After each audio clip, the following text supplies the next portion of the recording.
I don't know, maybe I'm live. I'm going to assume I am. We're back. We're back for our next session. I said, how fun. We are wandering through some old 2000 and 2001 Stampin' Up! Idea books and adapting them for today's new stamp sets. So thanks for joining me. I'm so glad you guys are on here. This is so fun. Oh, Roxy, I love that. She said she hasn't finished house cleaning or yard work because now she's too busy looking at old portfolios from Stampin' Up! Over in the Back Porch Stampers. So if you haven't joined us over there, you want to do that. I'm going to post each of the cards I've made. And then if anyone makes cards like I did, we'd like to see other ideas. But if you do a card from something else, I'd love to challenge you to take a picture of it in the portfolio and then your card next to it. We're going to have just a great conversation this week with that. I realized I forgot. If you do want to place any orders, I better not forget just a few details. There's always a new host code, and you can always find it in my blog. Somebody asked, where is your blog? You can find my blog two different ways. If you remember my name, KarenTitus.com or stampingonthebackporch.com. And that is where you will find all the directions for the cards. They will not be up until Monday. I kind of rough them in, and then I have a nurse goes in and cleans them up and makes them look pretty, and then she publishes them. And it's a weekend, so it will be early next week, but you can find all kinds of goodies on there. And this month for my card kit, I send out a card kit with 3 cards for you to make with any $50 order or more through my online store. And this is one of, we're doing the autumn leaves, which is also the bundle we're using on our retreat. There are so many things you can do with this. So this is one of the cards. All you need is any kind of sentiment. You get all the pieces. The only stamping on these ever is just words, and you can just add your own words. So you don't need to own any of this to complete your cards. So that is fun. And I just want to mention a couple of other things. I love to go back and read comments, and I haven't even gotten through them because I was working on this project. But I love, Carolyn Anderson said, I'm 78 and just started stamping at 77. Well, good for you. Welcome to this hobby later in life. But isn't that fun? But I think that just shows that we can be any age and totally love this. And she said that she's brand new to card making, and it really helps to have the measurements. And I thought that is one thing we've talked about that has improved over time. And let's see. And like Donna and several others said that they make cards with their grandkids and or with their kids. And I think, how fun is that we get to keep this on? And Kim was so sweet. She said, what a refreshing morning. Inspiration. Come on. Oh, I just appreciate that. And Evelyn said, I talked a little bit about the All Good Card Club and the Card Play Retreat. And she said she loves both of them. So many ideas that are available forever. Looking forward to this third retreat too. She learned so many new techniques at the first ones. And Diane said she loves how I present easy ideas and that she can adapt and dress them up with her own. And then I had to end with this because it's always fun to have a little humor here. Mary says, I'm 74. Stamping keeps me happy and my checkbook empty. Can any of us relate to that? Oh, Karen, you have the 1999 portfolio book. Okay. I have a couple of others, so I guess we're going to have to keep the parties going. It's just so fun. So now we'll go back and see what we're going to do this time. So I'll bring this back down. Now we're on to the next one. This book, let's see which one. This was book 2. Book 3 out of 4. Portfolio 2. I don't even know, but I am looking at the years here.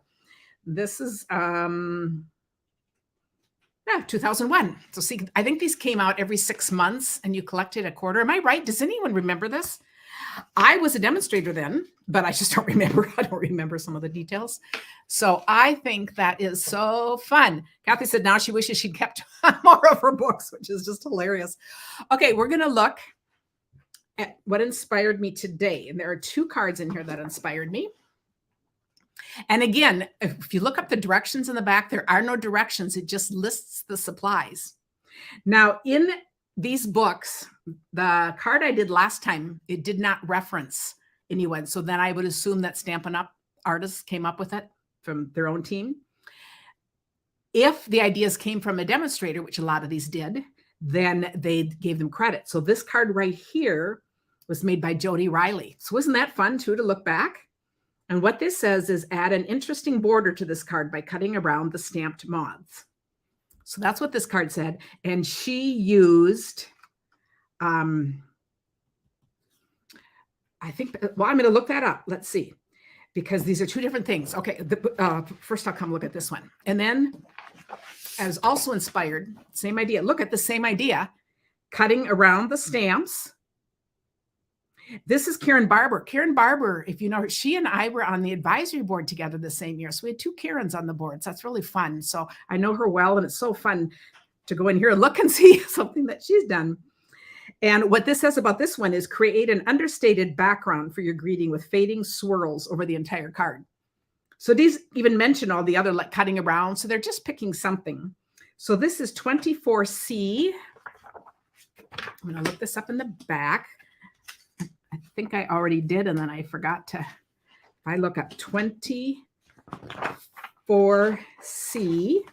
A few of them, they have patterns, which is really helpful. 24C, there's nothing said about it. So there is nothing more, I guess, that you need to know about that other than that she used. I thought I saw it somewhere. I think she watercolored this. That looks watercolored. So I think what the only things they listed in the back are the items used, like these kind of items. And this other one, you know, these books are full of packaging ideas, gift ideas, all kinds of ideas. So we'll have to visit some of those too. This one is 29A. So if I look here and we find 29A, see, it's right here.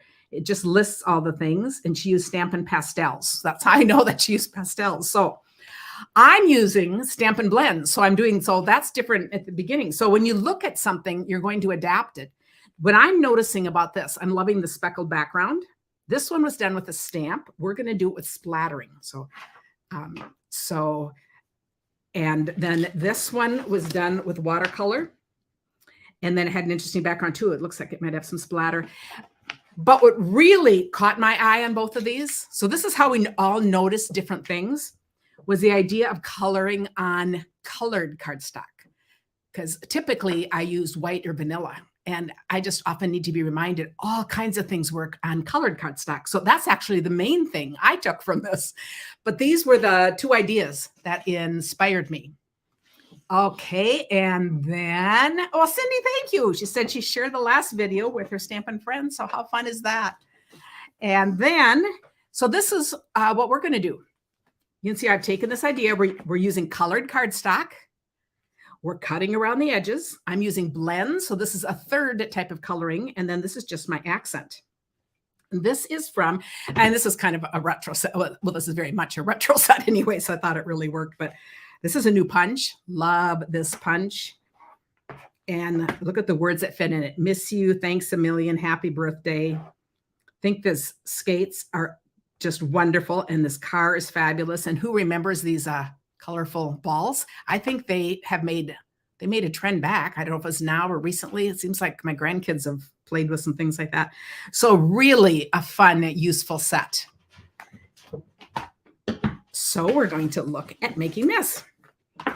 So first we're starting, and I just decided to go, I always think of this as bubblegum paper, but it's bubble bath. Oh, Karen, this will be interesting. Did you not bring your, I didn't bring my paper out here. Talk to yourselves a while.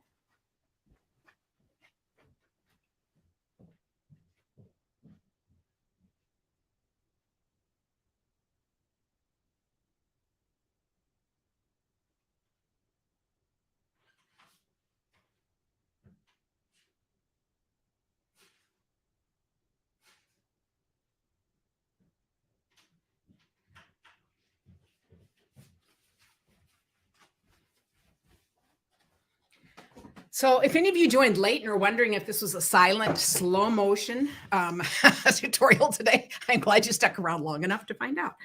Okay, so here are my pieces. We got a little splatter on that, which is totally fine. It's going to go with, it will go with my whole scene. So I'm using Poppy Parade and Bubble Bath.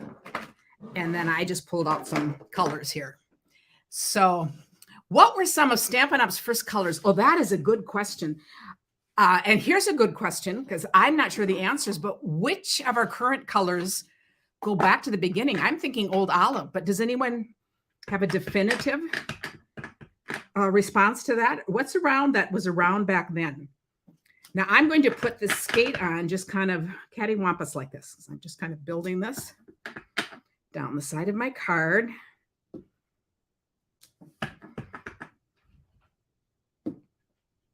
Okay, so those are my skates. And again, while you're watching this, be thinking about, oh, what else could I put on there? I was going to do one.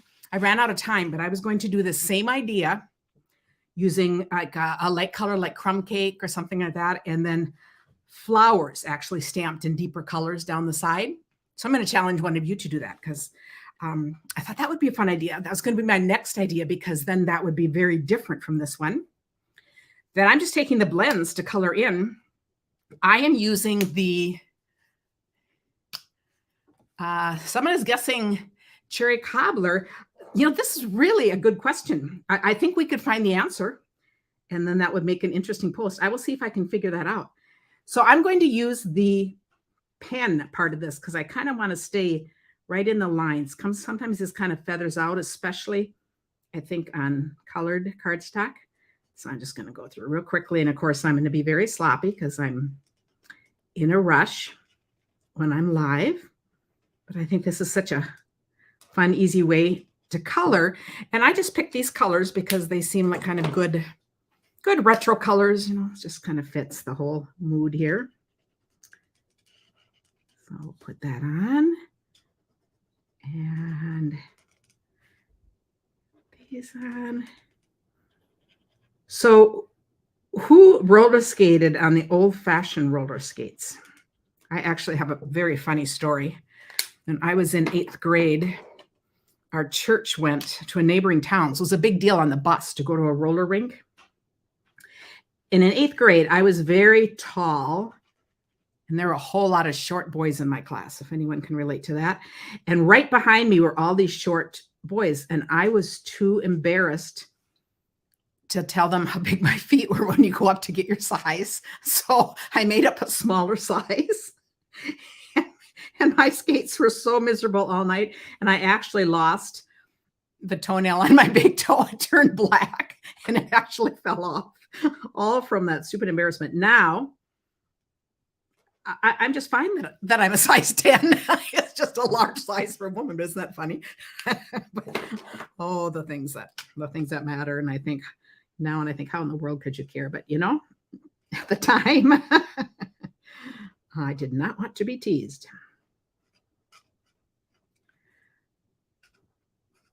And so that was, I think then I had some skates that we went around the neighborhood a little bit with the two. How about the rest of you? And did you, and then a bunch of you would have done the newer skates. And I never did do the newer skates. I don't know why, though, or what, they're rollerblades. I never did get into rollerblading. Tim's mom did. She got rollerblades. She really wanted them. And she was probably in her 70s, late 70s at the time.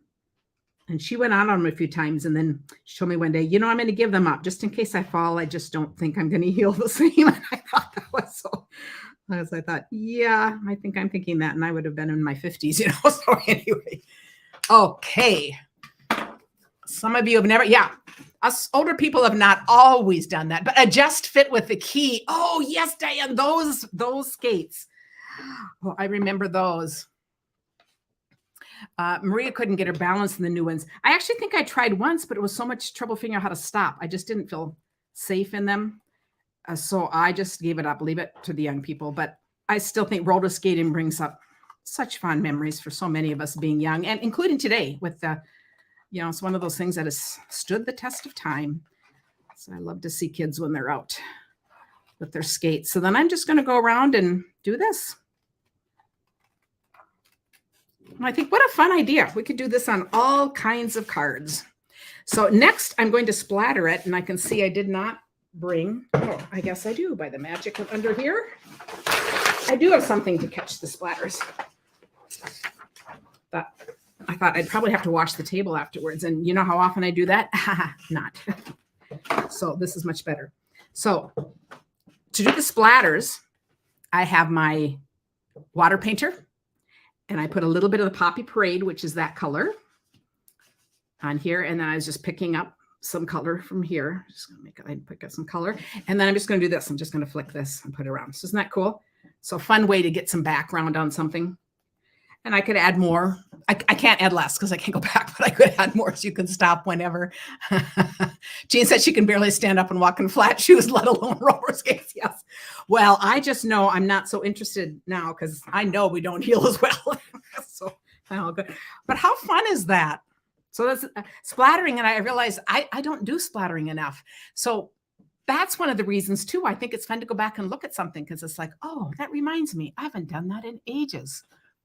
Oh, Julie, both times she went to the roller rink, she cracked her tailbone. Ouch. Ooh, that is painful healing. But it's fun how this just adds. And I always think things like this that are a little messy are kind of fun because we don't have control over it, and that's hard for some of us, So I'm going to tape this on. Oh, good. I do have some tape running around here. I don't remember to splatter enough. I also don't. So like these are pink roller skates. So in honor of Barbie, I guess. Huh? But I don't often enough think of stamping and coloring on colored paper either. So those are two things that just really hit me about this. Like, oh, I need to remember those kind of techniques. And then I loved in here, they just added accents there. And on this one, she added accents too. So that's just what we're going to do here. We're just going to add. So for the accents, I took this. What do you call these balls that rotate with all the lights? Someone must know. It seems like a real 60s, 70s thing. I don't remember, but okay. So I'm just going to stick this on. And then I'm going to take this adorable little happy birthday. Look how this could go around. I love that it's curved and it can go around all these little things. On this one, I like using the smaller dots. So I always keep both of the for the foam adhesives, the dimensionals, because there's no risk of seeing them over it. And then I'm just going to put this on where it kind of fits on the card. I'm going to make it come down a little bit over that. Okay. But how fun. Disco balls. Yes, disco ball, because you can go to the roller rink with the disco balls. Yes. So there are my two quick cards. And I love that the splattering is different on those. So, okay. And Doris is just, let's see. Jean was just saying she's got this on the next slide. Isn't this fun when you walk through? Because sometimes if you've got older stamps too, you look through an old book and you think, oh, I have that. I could easily do that. I just love, on the last one, we're going to go through, when I come back at 4, we're going to go through and look at a few more just in the idea book and just look at a few more ideas. But I thought, so this is a little idea out of the next volume. So I'm going to make sure I read the comments and I'm going to go start putting these photos in on the Back Porch Stampers who are there. Also called mirror balls. Yes. Is there, Renee was saying that. Is there a mirror ball trophy? Is that what they call it or whatever? But yes, mirror balls. Perfect. Perfect. Perfect. Okay. And speaking of this coffee cup, I just think you can never have too many coffee cards, but you can go back. Look at this tea stain. You could create that with your coffee. I mean, you could create. So I just think it's a really good idea. In fact, yeah, I have some ideas for some things I want to do with Tim on a live. So he'll be a good sport about it because, of course, it's going to do with coffee and coffee staining. So that will be very fun. Dancing with the Stars. Yes. See, I haven't watched that in years, but yes, that's it. So wonderful. I'll be back again at 4. Thanks for spending this time with me. I just really appreciate it. And it's just fun to visit these retro ideas. So we'll see you again soon.